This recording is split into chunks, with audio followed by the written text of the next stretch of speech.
Hey guys, welcome back in another Kite Crash Monday, where we discuss what went wrong and how we could have fixed it. My name is Zolti, I'm a senior IKEO kitesurf instructor and I love kitesurfing, and I thought I'm gonna turn the Kite Crash videos into something useful.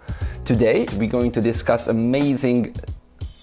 not amazing, right? Today we're going to discuss a couple of very interesting and very typical mistakes I want you to avoid in the future. And this topic will be about launching the kite. We are rushing it, we want to be fast. And this creates a couple of typical mistakes. There you go, bro. That it's super easy to avoid if you follow the steps I'm gonna give you at the end of this video. So here's the first video, when the rider obviously very far upwind of the kite, that causes the kite to have a lot of power. And once the kite flies up in the air, which is not flying by itself up in the air, it generates a lot of lift and the rider pulls in the bar, resulting in a bad launch and even maybe injury. So how to fix this? Let's say you're already in this situation, you misjudged the edge of the wind window and your kite is powered up as soon as you have the tension on the lines. So you have two options here. You can run towards the kite and release all the tension from the lines, causing the kite to flag out. The second option, run downwind, not towards the kite, but fully downwind with the bar out, so you might as well let go of the bar. This is a typical habit what we have, that we want to gain control and do this wrestling, and this is causing a lot of troubles. As soon as you are feeling that something is off, let go of the bar. If your lines are alright, as you do this, the kite will simply just arrive to the edge of the wind window, green zone, no power. The worst you can do is grab and pull and send it. Calm reflexes are coming with experience and with time. The more you remind yourself in the beginning not to do these, the better you will get. It's an old kite, probably it's an old footage. The launch happens and again the rider was too far upwind and the launcher who's helping, just get the kite out of his hands. Just side note, it's never the launcher's mistake. The launcher can do something, and we're gonna get to this later, but it's never his fault. It's always the rider's fault. Kite takes off. You can see one side of the kite is really bent already. So I suppose there's a line behind the kite. That's why I do not rush. If the story is already happening and the kite is looping, death looping, you have two options. You can stop the death loop by pulling the other line, so kill the kite down, place where it was coming from, or just simply quick release. You can see at the launch that something is off. The kite goes up, the person feels that something is wrong and it's steering against it, so it's kind of contra steering, that the kite is going to the right. Why is that? I'm pulling left more and more and more, and they have no floaters, or the floater is being removed. Floaters helping actually to avoid this. Because of that, one of the lines is around the bar. What similar situation can happen is that your V, sometimes there's a plastic part or something like this, and it can get wrapped around itself. And the kite will launch well, but you will feel something is off. Visually, you can always check these. You can see the lines are clean, 1, 2, 3, 4, all good. Let's say you did not catch this and it's about to get launched. Obviously now you have the right hand on the bar, you're steering up, and the kite just takes off crazy fast. If I would feel this and I could just react in time, I can see that something is completely off. Everything is under tension, so I have no chance to fix this.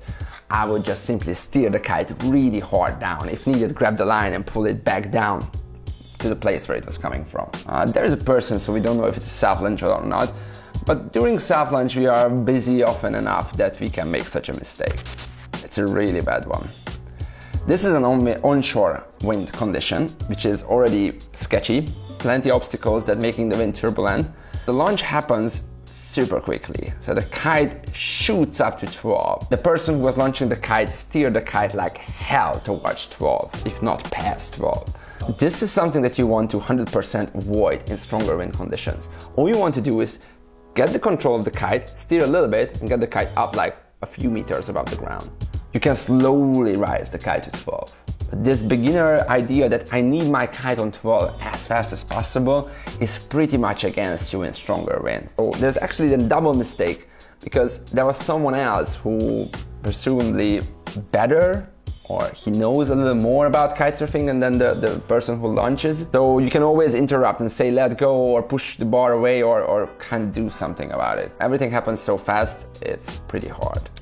Holding the person like this is just anchoring the person, which will cause slingshot effect. The girl goes massive left, the kite goes passes 12, and it even goes down to a semi-loop, and then when the power builds up, she just pulls in the bar.